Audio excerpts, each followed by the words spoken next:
بسم اللہ الرحمن الرحیم وبہ نستعین وہو خیر ناصر ومعین اما بعد۔ مومنین کرام، آپ کی خدمت میں ہم تیمم کرنے کا طریقہ پیش کرتے ہیں جو ہم نے علماء نجف کو جس طرح تیمم کرتے ہوئے دیکھا ہے۔ سب سے پہلے آپ اپنے دونوں ہاتھوں کی جو اندرونی سائیڈ ہے، جو باطن ہے ہاتھوں کا، جو ہتھیلی ہے،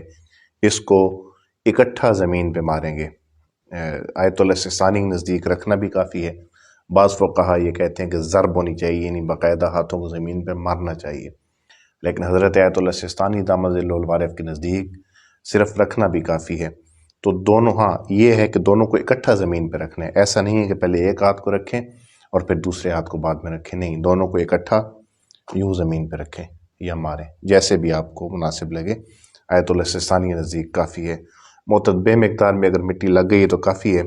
اس کو احتیاطاً آپ ہلکا سے جھاڑ بھی سکتے ہیں، نہ جھاڑیں تو بھی کوئی حرج نہیں ہے۔ اس کے بعد آپ نے احتیاطاً ہتھیلی کا وہ حصہ، یہ جو کلائی والی طرف ہے، یہ والا نہیں جو انگلیوں والی طرف ہے، کلائی والی طرف والا حصے سے آپ نے دونوں ہاتھوں کو ملا کے، یہ جو لمبائی میں بال اگنے کی جگہ ہے یہاں، اور چوڑائی میں یہ جو پیشانی جو شمار کی جا سکے، یہ والا حصہ، اور احتیاطاً دائیں بائیں بھی تھوڑا سا اگر آپ ہاتھ کو لے جائیں، تاکہ مقدمہ علمیہ کے طور پہ، تاکہ آپ کو یقین ہو جائے کہ آپ نے واجب مقدار کو پورا کر لیا ہے۔ چوڑائی میں ادھر پیشانی سے تھوڑا سا زیادہ کر لیں آپ، اور لمبائی میں آپ بال اگنے کی جگہ سے لے کر ناک کا جو ابتدائی حصہ ہے، یہ والا حصہ، بعض لوگ یہاں تک لے کر آتے ہیں، وہ ضروری نہیں ہے، اگر لے بھی آئیں تو کوئی حرج نہیں، لیکن ضروری نہیں ہے۔ واجب یہ ہے کہ ناک کا ابتدائی حصہ یہاں تک آپ ہاتھوں کے جو باطن ہے اس کو وہ کھینچ کے لائیں، یعنی مسح کریں پیشانی کا، اور اس میں پھر مستحب یہ ہے کہ بھووں کا بھی آپ مسح کر لیں۔ تو سب سے پہلے آپ نے ہاتھ زمین پہ مارنے برابر اکٹھے، اس کے بعد ہلکا سے ان کو جھاڑ لیں، اور بال اگنے کی جگہ سے ہتھیلی کا وہ حصہ رکھیں جو کلائی کی طرف ہے، یوں، اور اس کو اپنے احتیاط یہ کرنی ہے کہ پیشانی کی کوئی جگہ مسح سے خالی نہ رہے۔ تھوڑا دائیں بائیں بھی آپ اس کو لے جائیں تو بہتر ہے،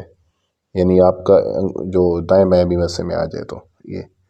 اور کھینچ کے یہ اب ہمارا ناک کی ابتدا تک جو ہے نا، یہ واجب مسح پورا ہو گیا۔ احتیاطاً آپ بھووں کا بھی مسح کر لیں گے۔ اس کے بعد یہ جو کلائی ہے، دائیں ہاتھ کی جو پشت ہے، جو دائیں ہاتھ کا ظاہری حصہ ہے، اس کو آپ نے بائیں ہاتھ کے باطنی یعنی اندر والے حصے سے کرنا ہے، اور احتیاط یہ ہے کہ کلائی کا بھی کچھ حصہ اس میں شامل ہو جائے، تو لہٰذا آپ اپنے ہاتھ کی یہ طرف اس کلائی سے اوپر رکھیں گے اور یوں پکڑیں گے اس کو،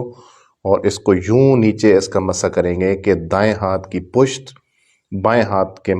جو باطن کے اندر سمٹ کے آ جائے، مکمل طور پہ اس کا مسح آپ کریں انگلیوں کے کناروں تک۔ اور اس میں یاد رہے کہ کوئی اگر حاجب ہے، کوئی حائل ہے تو اس کو آپ ہٹا لیں، جیسے انگوٹھی وغیرہ ہے۔ اسی طرح بائیں ہاتھ کے جو ظاہری حصے کا آپ نے مسح کرنا ہے، وہ دائیں ہاتھ کے باطن سے کرنا ہے، بالکل اسی طرح کہ دائیں ہاتھ کا یہ حصہ احتیاطاً آپ اس کلائی سے اوپر رکھیں گے، اور اس کو یوں اس طرح پکڑ کے اور مسح کر کے اس کو نیچے کی طرف لائیں گے، اور اس ہاتھ میں بھی اگر کوئی حاجب یا کوئی حائل وغیرہ ہے تو اس کو آپ اتار لیں گے، اور انگلیوں کے سروں تک جو ہے نا مسح کریں گے۔ یہاں تک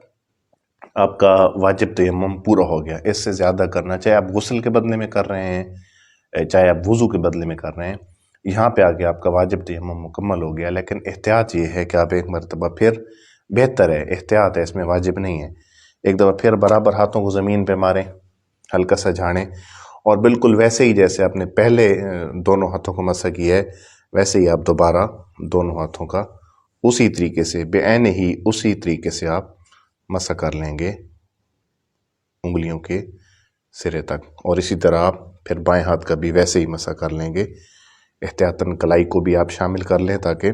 مقدمہ علمیہ کے طور پہ آپ کو یقین ہو جائے کہ آپ نے پورا مسح کر لیا ہے۔ یہ تیمم کا طریقہ ہے جو ہم نے فقہا کی کتب میں پڑھا ہے، اور علماء نجف کو ہم نے اس طرح کرتے ہوئے دیکھا ہے۔ یہ ہماری ظاہری طہارت اور پاکیزگی کا ذریعہ ہے، وضو ہے، غسل ہے، تیمم ہے، ایک انسان کی باطنی پاکیزگی بھی ہے۔ شاعر کہتے ہیں کہ کتنا آسان ہے ظاہر میں وضو سے رہنا، کتنا آسان ہے ظاہر میں وضو سے رہنا، کتنا دشوار ہے باطن کو نمازی رکھنا۔ دعا ہے کہ اللہ تعالی ہمیں اپنا ظاہر پاک کرنے کے ساتھ ساتھ ظاہری طہارت اور صفائی کے ساتھ ساتھ باطن کی طہارت بھی